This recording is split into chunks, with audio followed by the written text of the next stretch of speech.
Hello friend, I am Sujata Bodh. Welcome to my YouTube channel and Facebook page. तो friend, काफ़ी लंबे समय से मैं वीडियो नहीं डाल पाई, लेकिन मैं फिर से वापस आ गई हूँ और आशा करूँगी कि आप लोग बिल्कुल स्वस्थ होंगे। आज मैं आप सबसे बात करना चाहूँगी अपने इस देश और इस देश के हो रहे हाल के विषय में।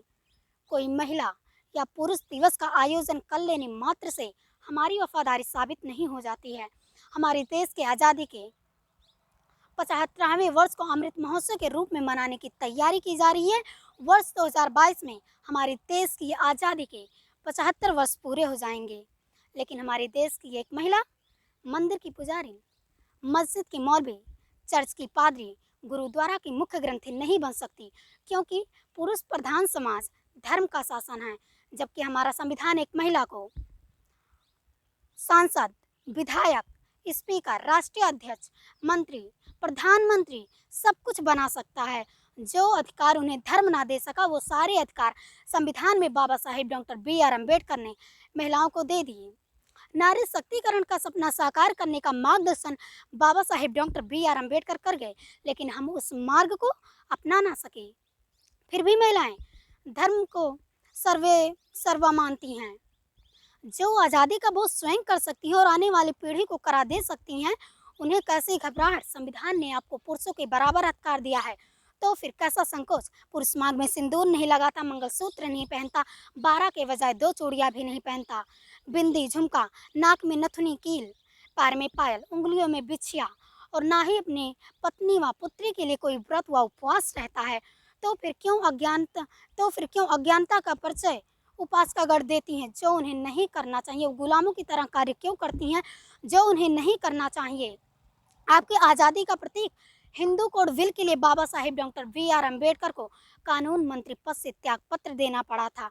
क्या वास्तव में हमारा देश 15 अगस्त को आज़ाद हुआ था, या फिर सत्ता का हस्तांतरण हुआ था?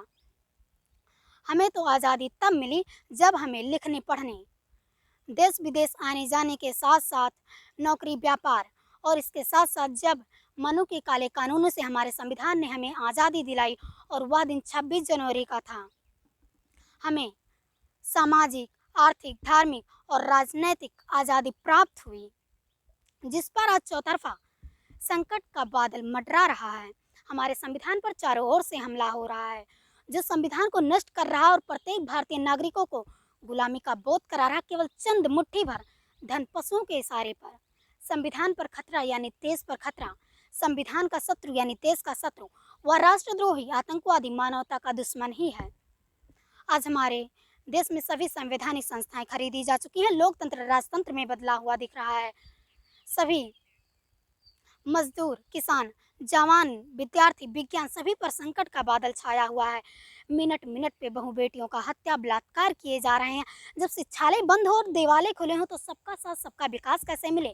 दोष बिल्ली का नहीं है, दोष हमारा है कि हमने दूध को सुरक्षित क्यों नहीं रखा। इसके लिए सरकार को दोषी ठहराना हमारी अज्ञानता। हम स्वयं दोषी हैं, क्योंकि सरकार तो हमेशा अपने एजेंडे पर होकर कार्य कर रही है, लेकिन हम लक्ष्य विहीन होकर केवल बुराई, गाली गलौज में ही अपना समय व्यर्थ कर रहे हैं। हमारा रोल गोल के अनुसार नहीं है।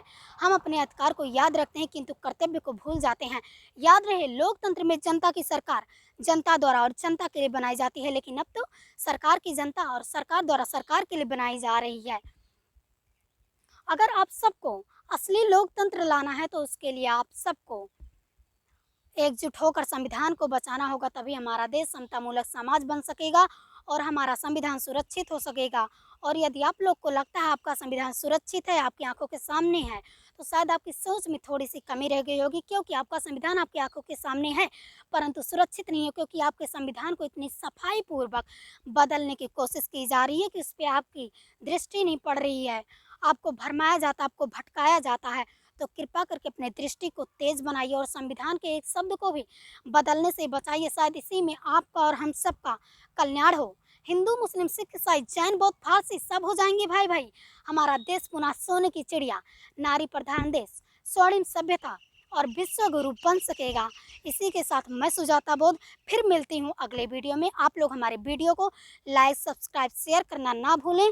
Thank you very much.